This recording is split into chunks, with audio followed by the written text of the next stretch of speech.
In the next few minutes, you will see an experiment that will make you measure every word you say. You may already know that words are sound frequencies that affect matter, but you will see clearly how every atom moves in the presence of sound and how sound can be extracted from atoms' movement. In this video, you will understand exactly how every word you say affects your life. Please pay attention. Sound, as we all know, is basically changes in air pressure that travel through the air. Those pressure waves hit objects and they create small vibrations in them, which is how we hear and how we record sound. Here, we're going to play a note that's in the resonance frequency of that glass through a loudspeaker that's next to it. Once we play that note and magnify the motions 250 times, we can very clearly see how the glass vibrates and resonates in response to the sound. A pretty loud sound will cause that bag of chips to move less than a micrometer. That's 1,000th of a millimeter. Analyzing the tiny vibrations that sound waves create in objects and essentially convert those back into the sounds that produce them. Our eyes can see and understand movements but are limited. They can't detect motion smaller than a certain threshold. Even though these tiny motions are hard to notice, they are crucial. They can reveal the inner workings of things or act as early signs of more significant movements like mechanical issues. Michael Rubinstein talks about a groundbreaking motion microscope, a computational tool that quantifies tiny motions in videos and then visualizes them by producing a new video in which the motions are made large enough to see. This revolutionary device relies on a video camera and advanced image processing. It unveils the slightest motions and subtle color changes in objects and people. Our skin, for example, changes its color very slightly when the blood flows under it, revealing imperceptible transformations that escape the naked eye. Rubinstein refers to skin color changes, saying it undergoes subtle shifts as blood flows beneath its surface. These changes are so delicate that the skin appears consistent when looking at others. He shows a video of a person which at first glance seems like a static image, highlighting the transformative power of this unique microscope. But once we look at this video through our new special microscope, suddenly we see a completely different image. What you see here are small changes in the color of Steve's skin magnified 100 times. According to Rubinstein, if we observe that person's skin closely, we witness subtle color changes revealing its shades without the need for touch. Regular cameras can not only visualize but also enable the recovery and measurement of heart rates. Applying standard 1D temporal signal processing to each time series amplifies a band of interesting temporal frequencies for color changes and motions related to heart rate. The new resulting time series at each pixel yields an output video where tiny changes that were impossible to see in the input, such as the reddening of a person's face with each heartbeat or the subtle breathing motion, get magnified and become clearly visible. This innovative approach allows us to perceive the human pulse, discern the speed of heartbeats, and even observe the intricate blood flow patterns in the face. So here you see a pulse and heart rate we extracted for a neonatal baby from a video we took with a regular DSLR camera. And the heart rate measurement we get is as accurate as the one you'd get with a standard monitor in a hospital. Rubinstein explains that we analyze the recorded light changes in each video pixel over time to achieve these tasks. We then enlarge these changes, making them more noticeable. However, it's challenging because these signals are very subtle, requiring careful separation from the inherent noise present in videos. We can see how our veins and arteries are pulsing in our bodies. We can see that our eyes are constantly moving in this wobbly motion. Even when a person is sitting still, there's a lot of information in their reading patterns and subtle facial expressions. These motions could potentially reveal insights into our thoughts and motions. The tool also goes beyond observing human behavior. It magnifies tiny mechanical movements, helping engineers detect issues within machinery. This innovative technology allows us to perceive the world differently and pushes the boundaries of what our cameras can achieve. Recently, our focus has extended to sound. Sound changes air pressure, produces pressure waves, and generates small object vibrations. While this process is fundamental to how we hear and record sound, sound also creates visual effects. This is me demonstrating my great singing skills.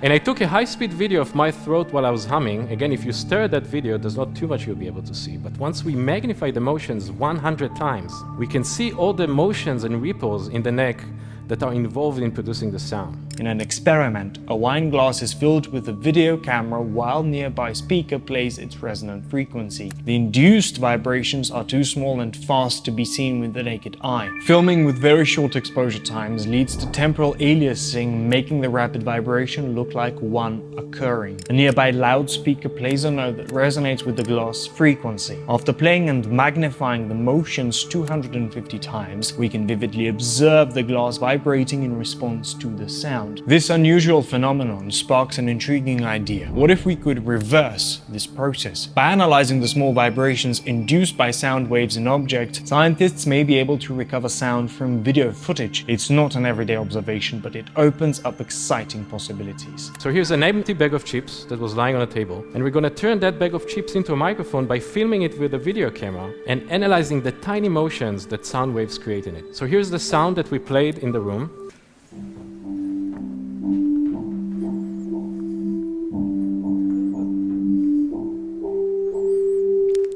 And this is a high-speed video we recorded of that bag of chips. Again, it's playing. There's no chance you'll be able to see anything going on in that video just by looking at it. But here's the sound we were able to recover just by analyzing the tiny motions in that video.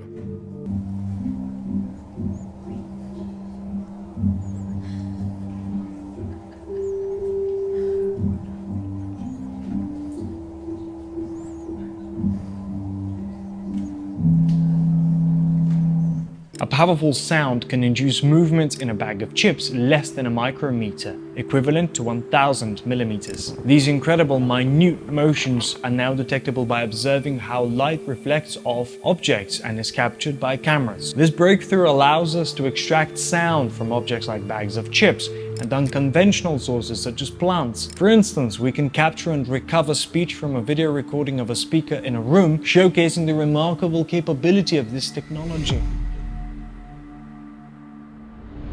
Words carry a unique kind of energy that can deeply affect our lives and the world around us. Think of words as more than just letters or sounds. They are like invisible waves, similar to the ripples created when you toss a stone into a pond. These ripples can be soothing or disruptive depending on the words chosen. When we speak, our words vibrate, and these vibrations can influence our thoughts, emotions, and even our health. Positive words like love and peace create vibrations that can uplift and heal, making us feel good and spreading positivity to those around us. On the other hand, negative words like hate and anger generate vibrations that can harm, leading to feelings of sadness or fear. Quantum physics has revealed that what we consider solid matter is not truly solid, but rather everything around us is composed of energy vibrating at different frequencies. Nobel Prize laureate Werner Heisenberg once mentioned that atoms or elementary particles are not tangible objects, but rather exist as a realm of possibilities or potentialities. This vibrating energy manifests in countless subtle frequencies, shaping everything we observe in our universe. Recent studies have explored the idea that our universe might be a holographic experience, suggesting that this notion is quite accurate. This perspective implies that life is essentially a flow of energy rather than a collection of tangible objects. Understanding this, we realize the importance of being aware of our emotional energy. By consciously choosing how we respond to our emotions, we can shift our vibrational frequency and shape the reality we wish to experience. For instance, transforming our outlook on a challenging situation can elevate our spirits. This shift in energy and perspective significantly enhances our chances of attracting positivity into our lives instead of repeating past errors. Words play a crucial role in this process, acting as potent tools to elevate our energy and improve our circumstances. However, we often overlook the impact of the words we use or are exposed to. Spending time with someone who frequently complains and uses negative language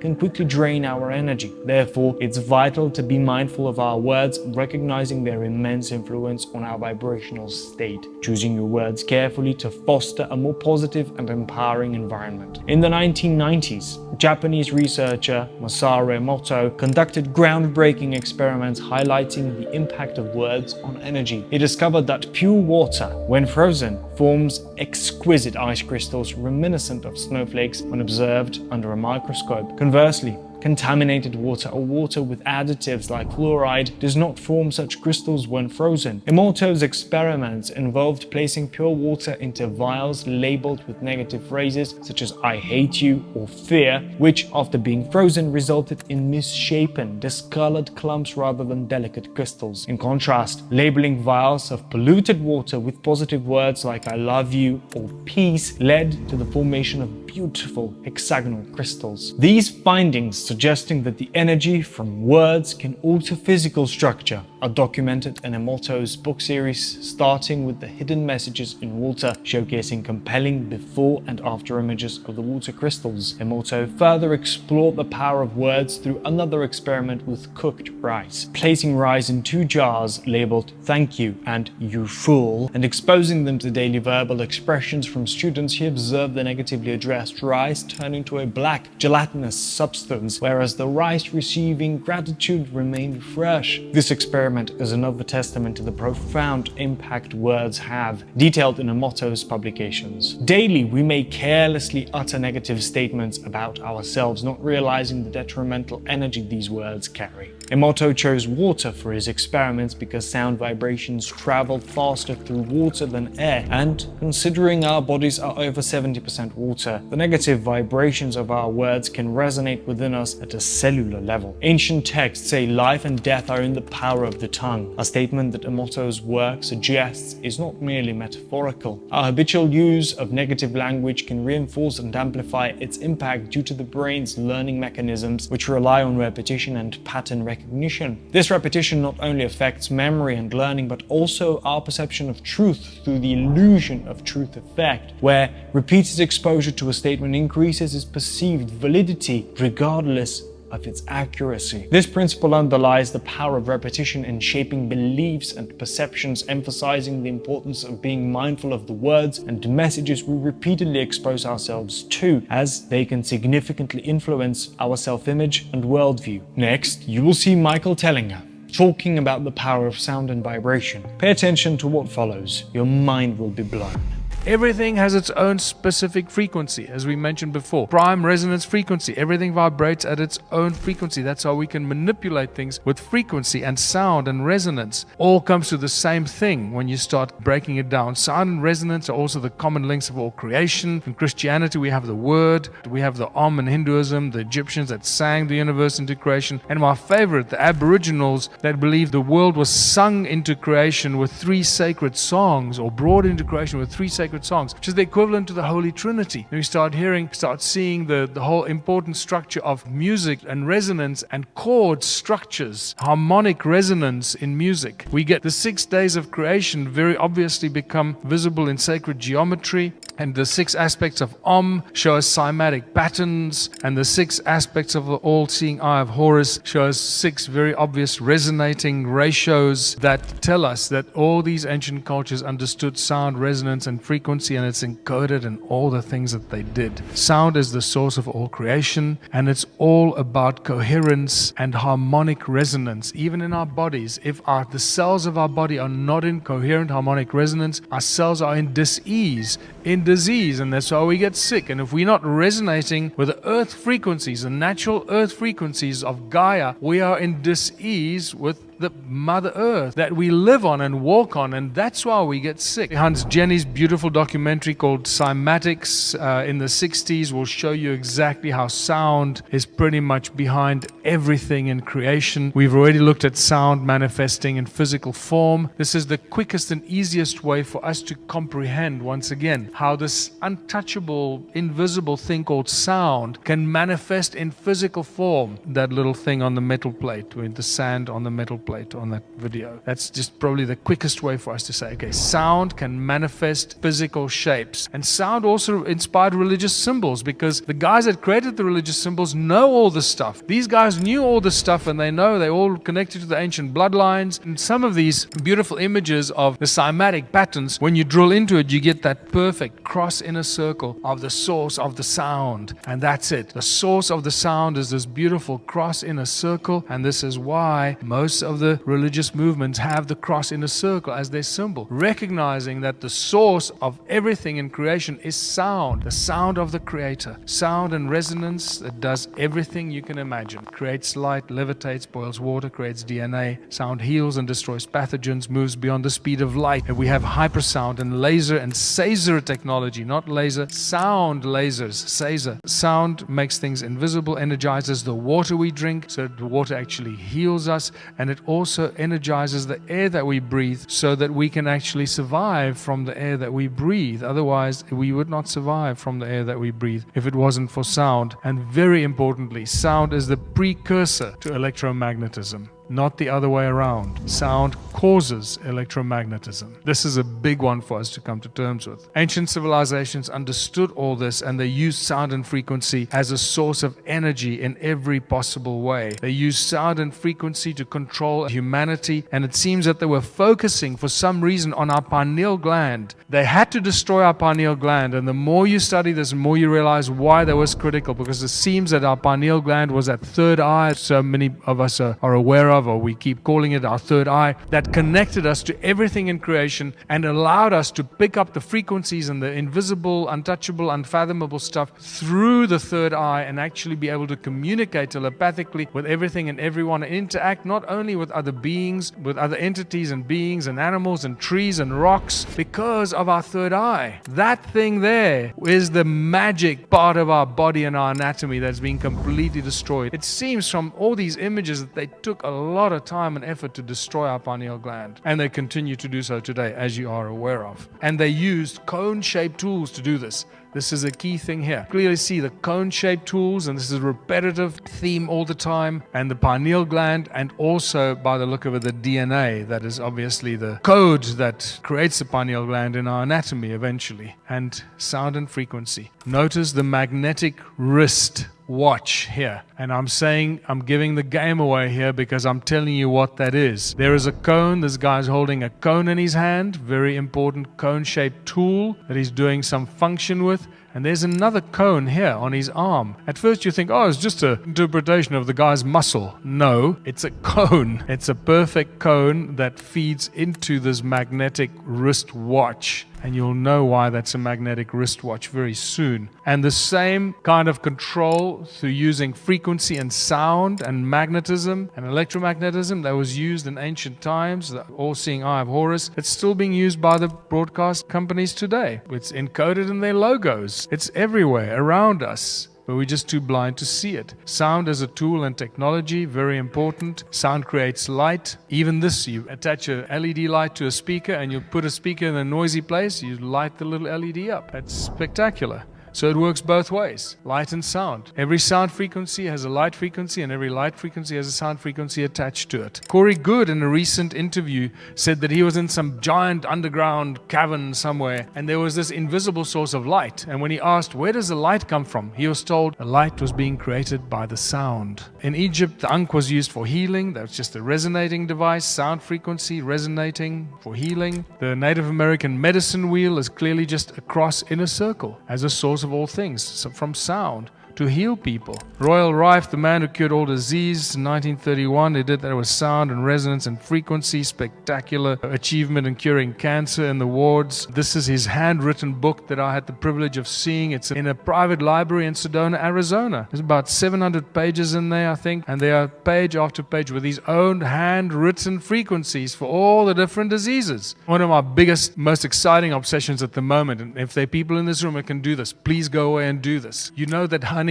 lasts forever. It doesn't go off. It's not affected by viruses, bacteria, pathogens. It's one of those miraculous things. Apparently, the reason that honey does that is because of the frequencies of the bees' wings when they're building their honeycombs and when they're creating and bringing in the honey. So it's a frequency of the bee's wings that creates the hexagonal structure of honeycombs. It's also interesting is that the hexagonal structure is a structure of oxygenated and structured water that cures disease. This is really important. If any one of you can go and record the frequency of bees in a beehive, the buzzing of the bee's wings, and you take that frequency to a biochemistry lab and you expose a petri dish of viruses, bacteria and fungus to the frequency of the bee's wings, I suspect that that frequency will kill the bacteria. George Lakhovsky's multiple wave oscillator is a spectacular device with which he cured his father, listen carefully, he cured his father of quadriplegia. You don't cure people of quadriplegia. His father was admitted with quadriplegia into the hospital. 6 weeks later, he walked out on crutches. The way he treated him is every day he walked in there with a little small handheld portable multiple wave oscillator from George Lakhovsky and treated him for about 45 minutes up and down his spine, after which he exposed him color light therapy for another hour. He did this for 4 weeks, 6 weeks. His father walked out on crutches. I saw the hospital report. It says, Mr. So-and-so exhibited a remarkable recovery. Spectacular. They just won't go there. They will not be, engaged in any explanation. In 2011, Anthony Holland, this is now in a TED talk, show us which frequencies kill cancer cells. Very briefly, okay, he tells us between 100,000 hertz and 300,000 hertz kills cancer cells. And he shows us in a TED talk. We now know that cancer is vulnerable between the frequencies of 100,000 hertz and 300,000 hertz. So now we attack leukemia cells. Leukemia cell number 1 tries to grow a copy of itself, but the new cell is shattered into dozens of fragments and scattered across the slide. Leukemia cell number 2 then hyperinflates and also dies. Leukemia cell number 3 then tries to make another cancer cell. The new cell is shattered and the original cell dies. Magnetrons obviously generate huge amounts of energy, and that's just sound. It's a resonant cavity magnetron that's used in laser beams, laser technology, microwaves, all use magnetrons for that technology. Sound acts as a cloak of invisibility. There's so much new information about this, opens a whole new chapter and debate. There's very advanced new sound cloaking technology right now available. This plastic 3D acoustic pyramid acts as an acoustic cloak, make things invisible when you put it underneath it, when you expose that pyramid to specific sound frequencies. And that pyramid is reminiscent of what? Is reminiscent very strongly of Eastern architecture. Sound creates hurricanes. In 2003, these guys lodged a patent to create hurricanes with sound. And then here's another one. Sound creates supercluster galaxies. The lower the frequency, the larger the cymatic shape. Now you've got a frequency that's 57 octaves lower than middle C, rumbling away from a supermassive black hole in the Perseus cluster in the key of B flat, creating a supercluster galaxy. And it's amazing. This is apparently an image of it. I like the one on the left because when you watch Hans Jenny's cymatics documentary, that looks identical to the images of lycopodium powder on a metal plate. This is insane. So you start to get the idea of as above, so below. There's no end. This is what really disturbs me. The fact that we could put out fire with sound, and yet this has not been employed or used anyway. Why? Because it's not good for business. Remember, the moment we stop the growth and the need for money, the entire global financial system collapses. This is just spectacular. These kids developed this little resonator that puts out a fire. 5 seconds. Count it from the moment they put it down to the frying pan to when the fire is out. 5 seconds. Imagine the fire trucks arriving at a burning building. The ladders go up, and instead of fire hoses, a bunch of speakers get switched on and put out this frequency. That fire in the building will be out in literally a few seconds or a minute. The entire fire, everywhere, because it'll resonate right through the building. That's not going to happen, because that's going to save a lot of money. Could be attached to a drone, and that would be applied to forest fires or even building fires where you wouldn't want to sacrifice 5 seconds. Sound energizes the air we breathe, and this is how we actually oxygenate our bodies and our lungs, or through our lungs, the blood in our veins and our arteries rather. Air that you breathe makes a bloody noise, and it goes into your lungs, and it goes into the smaller and smaller orifices as it moves into your lungs. So it speeds up and speeds up and speeds up, and it goes higher and higher and creates these frequencies. And it's the energy and the sound of the air that you breathe that actually energizes the oxygen in the air. So that oxygen is buzzing as it's moving faster and faster faster. By the time it reaches your alveoli and it goes from the lungs into the arteries, that oxygen in the air is buzzing and energized from the sound. And that's when it goes into your blood and it's used in the blood. And when it's stripped of the vibrating energy, you breathe it out again. And it just repeats that cycle. And that's how we energize the oxygen that we breathe. They don't teach you this at medical school. In 2011, Luc Montagnier spontaneously generated DNA by exposing a tube of water to certain sound frequencies that had the frequencies of a DNA in it and constituted DNA in an empty test tube. With sound, now you start understanding how we can start cloning other species and other creatures just by sound and vibration. And then obviously sonoluminescence, the star in a jar. God said, let there be light, a bubble with brilliant light inside a body of water. Is it possible that all the star systems that we see out there are actually just giant bubbles of light in a never-ending mass of water? I don't know. But like how the buzzing of bees and the science of cymatics show us that sound can change things around us, there's also a way that sound, especially music, can help our brains work better. This is known as the Mozart Effect. It's a cool idea that listening to Mozart's music might make our brains sharper and improve how we think. Back in the 1990s, people started to notice something interesting. When they listened to Mozart's music, they seemed to do better at certain brainy tasks, like figuring out puzzles that needed good spatial thinking. What's special about Mozart's music is that it's pretty complex. It has a lot of different tunes and rhythms all mixed together. This complexity might help wake up different parts of our brains, making us think clearer and faster for a while. The reason Mozart's music might have this effect is because of the way it's put together. The tunes and rhythms in his music could match up with the natural patterns of how our brains work, helping our brains to work better and more creatively. Studies have shown that students who listened to Mozart's music were better at some thinking tasks, especially ones that needed them to be good at understanding space and time. Even though we're not totally sure why this happens, it seems like the complex sounds in Mozart's music help our brains get going and work better.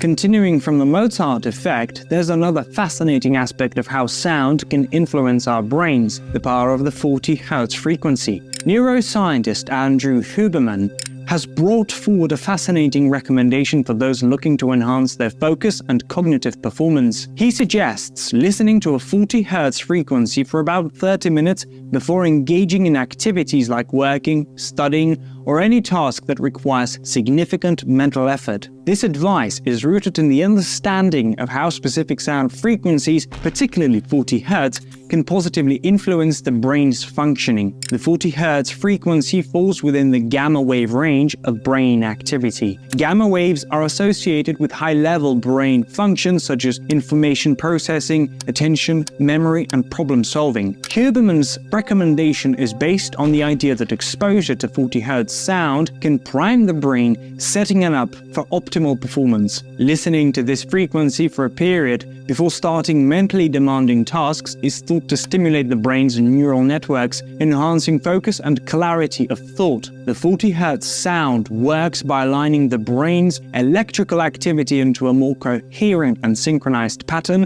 which is often linked to improved cognitive abilities. The 432 Hz frequency, often enveloped in a veil of mystique and reverence, stands out in the realm of sound and music for its supposed natural harmony and alignment with the universe's vibration. This frequency, also known as Verdi's A, is said to resonate with numerous natural phenomena, contrasting starkly with the standard 440 Hz tuning used in most modern music. One of the most compelling arguments for 432 Hz is its alleged correlation with the Schumann resonance, the natural frequency of the Earth's electromagnetic field, which is around 8 Hz. Proponents suggest that the 432 Hz frequency harmonizes with this fundamental Earth frequency, creating music that is more aligned with the natural world. This alignment is believed to have a soothing effect on the human psyche and psychology. In astronomy, the number 432 is significant. The Sun's diameter is approximately 864,000 miles, which is 432,000 times 2. This numerical coincidence with 432 has been interpreted by some as a cosmic sign of the frequency's importance. Additionally, the precession of the equinoxes, a cycle that takes roughly 25,920 years, has a relationship with the number 432. When this number is multiplied by 60, it equals 25,920. Comparatively, music tuned to 440 Hz is often criticized for its lack of harmony with these natural patterns. Some argue that listening to 440 Hz music leads to a more anxious and agitated state, as it is supposedly out of sync with the Earth's natural frequency. They claim that this discordance can impact human well-being, potentially contributing to stress, emotional imbalance, and a disconnection from the natural world. The difference between these two frequencies, though seemingly small, is claimed to have a significant impact on listeners. Music tuned to 432 Hz is often described as warmer, clearer, and more comforting, while 440 Hz is perceived as colder and more sterile. This difference is believed to stem from 432 Hz's natural resonance with the body and the larger environment. Furthermore, some advocates for the 432 Hz tuning argue that this frequency can have healing properties, citing anecdotal evidence of its ability to reduce stress and promote emotional tranquility. In contrast, 440 Hz is sometimes viewed as having the opposite effect, potentially exacerbating stress and emotional unease. The 528 Hz frequency, often referred to as the love frequency or miracle tone, is a unique sound wave that holds a special place in the world of healing and spiritual development. Part of the ancient solfeggio scale, this frequency is renowned for its ability to bring about positive changes in the human body and mind. At the forefront of promoting the 528 Hz frequency is Dr. Leonard Horowitz, an advocate for the power of sound in music and healing. He emphasizes the extraordinary properties of this frequency, particularly its potential to repair human DNA. According to his research and beliefs, the 528 Hz frequency resonates with the very core of the Sun and is intricately linked to the natural world, echoing through the cosmos and life itself. This frequency is said to have a profound effect on the body, mind, and spirit. It's believed to stimulate the body's natural healing processes, promoting inner peace and deep healing. Many people who use this frequency in their daily practices report feelings of increased peace, clarity, and well-being. The 528 Hz frequency is also thought to have a remarkable effect on water, which is crucial given that the human body is largely composed of water. Experiments in the fields of cymatics have shown that water exposed to this frequency tends to restructure itself into beautiful, harmonious patterns. This observation has led to the belief that 528 Hz music can harmonize the water within the human body, promoting healing and balance at a cellular level. In the realm of meditation and spiritual practices, the 528 Hz frequency is used extensively. It is believed to foster deep relaxation, assist in meditation, and facilitate a connection to the higher self or a higher state of consciousness. This frequency is often employed in sound therapy and healing music to help individuals release stress, overcome emotional blockages, and achieve a state of spiritual awakening. Furthermore, the 528 Hz frequency is often associated with love and the heart. It is said to open up the heart chakra, allowing individuals to experience deeper empathy, compassion, and love. This transformative effect not only impacts personal well-being but also enhances interpersonal relationships.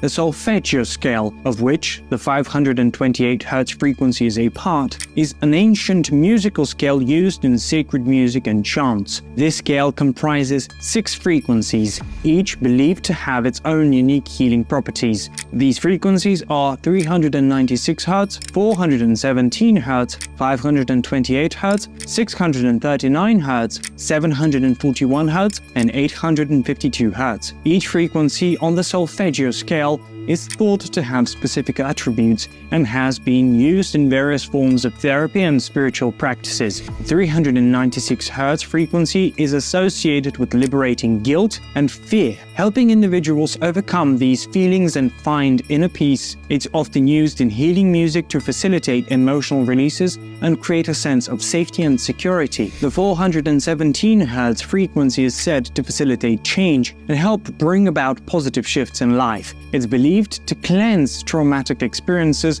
and clear destructive influences from past events, promoting healing and encouraging the expression of hidden potentials. The 528 Hz frequency, as previously mentioned, is known as the love frequency and is reputed to have DNA repairing properties. It is also associated with increased life energy, clarity of mind, awareness, activated creativity, and deep inner peace. The 639 Hz frequency is focused on relationships and connections. It is believed to enhance communication, understanding, tolerance, and love. This frequency is often used to address issues in relationships, whether personal or with the wider community, promoting harmony and connection. The 741 Hz frequency is known for awakening intuition and expanding consciousness. It's used in practices that aim to cleanse cells from toxins and electromagnetic radiations. This frequency is also believed to encourage problem solving and finding solutions. Lastly, the 852 Hz frequency is associated with returning to spiritual order. It's said to help in awakening intuition and inner strength. This frequency is often used for alignment with the divine and higher spiritual consciousness.